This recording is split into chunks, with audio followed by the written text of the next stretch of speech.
Cue fake podcast music. Da-da-da-da-da-da. Da-da. Oh, hello and welcome to Michigan Another Mayhem, the show about Michigan, murder, mysteries, and other random mayhem from around the world. Your hosts are Allie, And Jen. and today we are going to talk about, I think, both murder, huh? Yep. I have the burning bed, which was a case of battered woman syndrome. The husband received a burning bed and it's how she resolved the issue in the end. There you go. What about I you? have the murder and dismemberment of Tara Grant. All right, you want to go first or do you want me to go first? I don't care. I'll go first. All right, I actually was listening to this podcast the other day, and they keep count of who goes first, so that they keep it even, switching it back and forth. We're not that together. Yeah, but I don't really care. Yeah, and I was like, that'd be one more list, and I'm already listed out. What? You are the queen of lists. Don't say anything, I'll make another list. Oh, boy. All right. All right. Tell me. So, this was Valentine's Day 2007, Michigan, Macomb County. Okay. Stephen Grant, something. He's something. An asshole? He's the A murderer! He's Creepy the, neighbor? he's the husband Okay, sorry. of Tara Grant. Okay. So, Stephen goes to the police Valentine's Day 2007 to report his wife missing. Yeah. So he did it, huh? Yeah.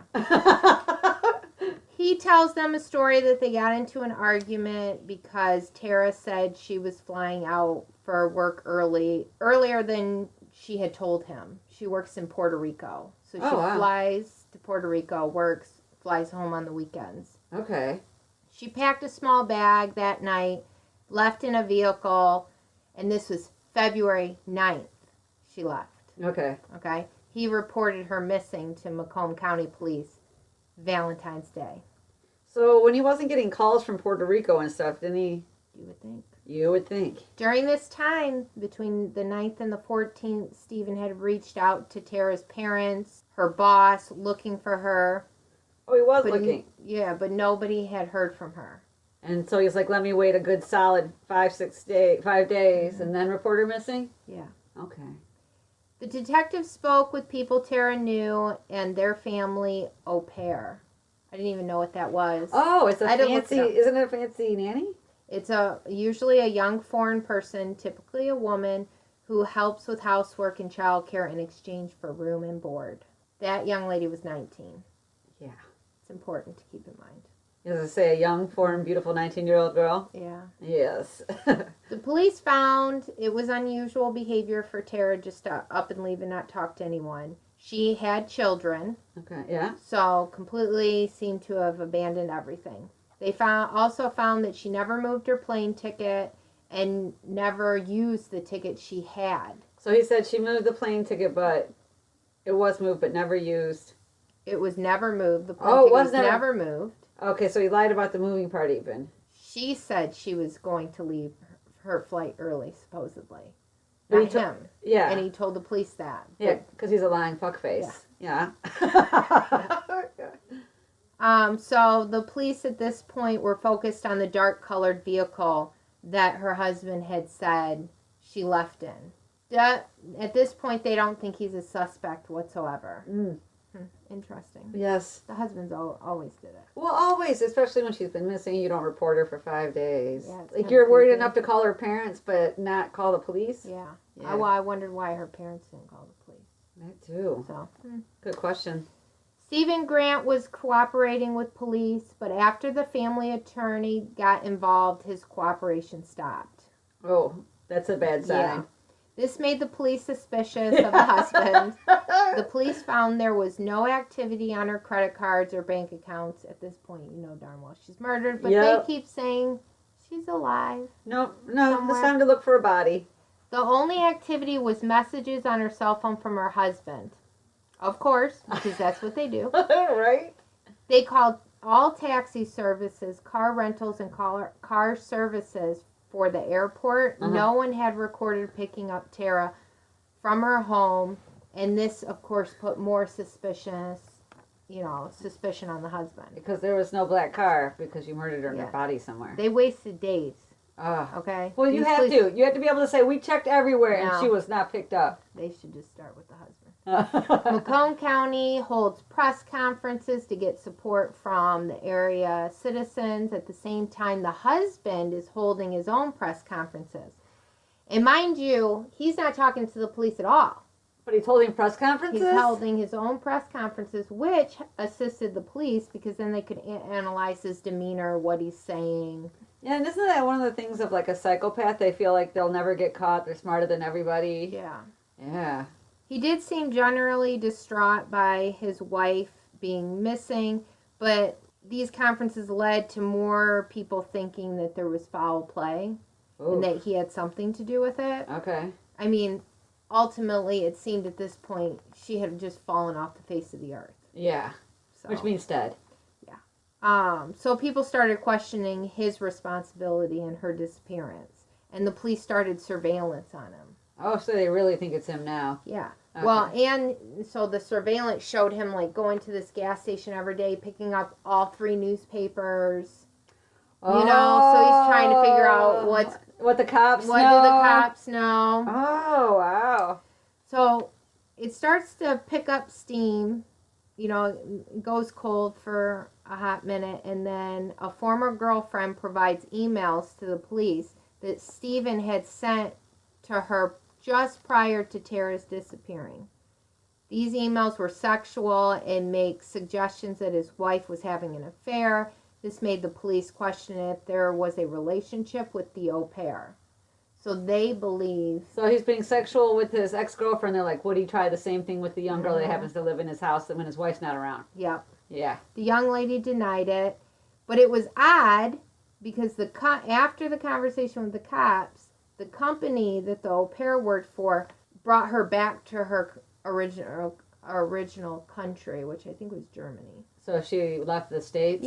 Yeah. So That was interesting. That is interesting. The police start to do searches in places that the family visited often. One place was the Stony Creek Park near the home.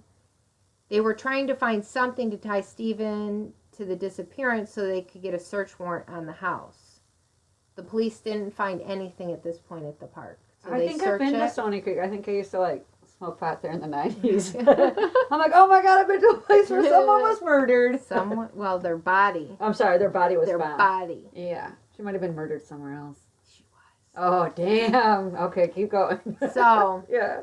they didn't find anything. Goes cold.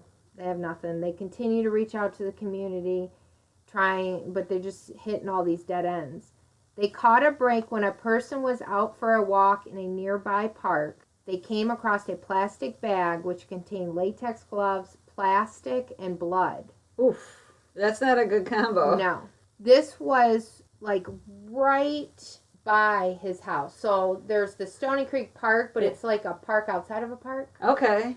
But it's really close to the Still close the to his house. Okay. Enough for them to get probable cause to get a warrant. Ooh. So they go and do that, and on March 2nd, the police enter the Grant home and Stephen's business that he has with his father. Oh, okay. And so they go in, they search the home, and in the garage they found a bin. Inside the bin they found the dismembered body of Tara Grant in black trash bags. So she's In still a trash can. in the garbage? Part of her is there. It's her torso. He couldn't get rid of it fast enough? Okay, well, so you wonder, like they already. Yeah. So when this first started and he was cooperating, Yeah. the police went through his house. Oh. Yeah. So the police had went through his house, at, looking around, not like a full blown search, Yeah. but they noticed that this new trash bin was in the garage, and they remember it not being there before, and they looked.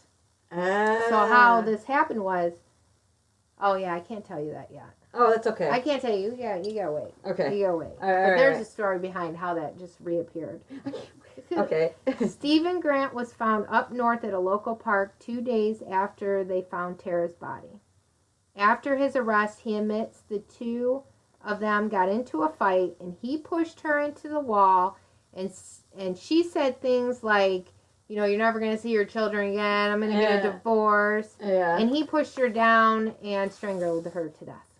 Oh, I thought you were about to say like he pushed her down, she fell down the steps and somehow died. But No, nope, he no, he strangled strangled her. Okay, that's not an accident death. You got Yeah. strangling takes a long Yeah. time. And after she died, he Yeah. put her in the trunk of the car. But how he got her there was he explained he wrapped a belt around her neck and drug her down the steps into the car. So he didn't carry her. He just like Drug her body by the neck. strangled her, then got a belt, and then just dragged her dead body through the house. By her into neck. the garage. Yeah, by her neck. Oh my God. He admitted that he had a sexual relationship with the au pair. He took Tara's body to his father's machine shop a day later and cut up her body using saw blades at the business. He puts her body in black bags and hides them at the park by the home. When he heard the police were searching the park, he went back because he didn't think he hid the torso well enough. So he brought it back, not to the house, to his father's business machine shop and put it above the office. But then he knew he couldn't leave it there forever. So he took it back, put it in the trash can and put it in the garage and had planned on disposing of it the next day. Oh. But enter the warrant that evening. The police came. Oh my seen God, it. they're so lucky. If they were a day later, Oh. she wouldn't have been there. Stephen was charged with first-degree murder and mutilation. He pleads guilty to mutilation Yeah. and goes to trial for the murder charge because he didn't think that it should be first-degree murder because it was done in the heat of the moment. The prosecutor disagreed because he had a chance to stop what he was doing. Yeah. He was found guilty of second-degree murder, and the judge sentenced him to 50 years. Yeah. Yeah, I went to I can't remember how many minutes, but it actually takes a really... They say, I think it was 3 minutes. Is it 3 minutes? Yeah, to choke 3 somebody. minutes. You had 3 minutes to decide to let go. Yeah. You know what I'm saying? And he chose to keep holding on. Yeah. Yeah, that's why I see, like this lady here, you have to burn a bed sometimes. Yeah. It was a big story. Yeah, now that you said that, once you got to the au pair involved, I was like, oh yeah, I do remember that. I do remember the au pair. I had been watching YouTube videos and came across it, and I remembered the name. And I was like, oh, let me watch this. I didn't realize it happened in Michigan. I didn't realize it happened in Michigan either. Yeah, so. Yeah, you know, you have me watching the Crime Watch Daily lately on YouTube. I love that. And they got me the other day. I'm like, oh, here's a little short video. I'll just watch it real quick. No, it was 1 of 6. Okay. Yeah, but there. And the husband did do it, by the way. Okay. I know, right? He always does it. Yes. But you know they're short, though. Yeah. 10, Oh, no, they were 15 actually like 5 minutes. Oh, see? 6 minutes, 7 yeah, minutes. I don't know but- why they break it up like that. Yeah, and they're, well, I'm like, you know what, if it was really long, I'd probably be like, oh, I don't have a half an hour. But no, I sat there clicking it for a half an hour, though. You don't realize I'm going to kill a bug. Oh. Everybody, I'm going to kill a bug. Oh, that was murder. I murdered a bug. I hope that wasn't a stink bug. I've never even seen that kind of bug before. Oh, well, we won't Wait, see hold it on. again, Hold because on. that was a big bug. Ugh. I almost fell. Oh my God. This is why we don't record. Yeah, with the- Video. exactly. Okay, what's yours? All right, mine is the following real-life case was made into a non-fiction book called The Burning Bed that was adapted to a TV movie in 1984, and it starred Farrah Fawcett in the lead role. Farrah Fawcett. Oh, I always thought she was the stuffing, Yeah. man. Oh, she was so pretty. I watched it in 1984, and I remember the abuse scenes in it, like, affected me. I was terrified for her, even though I knew, like, she was an actress and these events that were real, but they were already past. Like, I was terrified. I mean, he just terrorizes his family. And when did you get married? The first time? Yeah. 2001. So you watched this and still wanted to date and get married. I've been okay. married twice now because I married your I brother. know, you're crazy. I know, right? Okay, so Francine Hughes was born August 17th, 1947 in Stockbridge, Michigan. Her mother was a homemaker and her father was a farmer, and he was also an abusive alcoholic. Because I always wondered, like, how could you let yourself, like, get in this situation? But she grew up in this situation where there was a dad, you know, her only male figure, her father figure, is a an alcoholic who beats his wife and daughter. which makes her think it's right. Yeah, or normal. Normal. Yeah. So Francine was only 16 years old when she met her boyfriend James Mickey Hughes, and Mickey was 18 years old. And the one thing I always wonder is, like, how do you get Mickey from James? Yeah. I don't know. I don't get it. That's just weird. That is weird. And shortly after Francine left high school to become his wife on November 4th, 1963, just a couple weeks after they're married, Francine came home wearing new clothes, came home, to her husband. And something about that triggered Mickey, that she was wearing new clothes. And he, just went into this rage and tore her clothes off her and just beat the stuffing out of her. And she apologized for the mistake. Of wearing new clothes. Yeah. And she's like, I don't know what was wrong, but, I was like, I'm sorry, just trying to get him to calm down or whatever. Oh, I'm like, just that story makes me feel terrible. Yeah. So they moved to Dansville, Michigan, and they went on to have 4 children together. Christy, Jimmy, Dana, and Nicole were born into poverty in a house of anger, alcohol, and abuse. To give you an idea of the age range of the kids, Christy is 10 years older than Nicole. So Christy, the oldest, is 10 years younger than Nicole, the youngest. And Francine tried leaving Mickey several times. Like her father, Mickey was an alcoholic who would fly into a rage, terrorizing his family. She moved out of the home that she shared with Mickey when their divorce was finalized, April 1971. Mickey was known to break into her house and refused to leave, often battering her while she was there. So even though they didn't live together, he was still terrorizing her in her own home. And that summer, Mickey was involved in a serious car crash and severely injured. Sometimes alcoholics crash their cars. We know this. Yep. And he fell into a short-term coma. Francine, she was like reluctant, but was kind of like peer pressured and felt like she should, allowed him to move back in while he recuperated.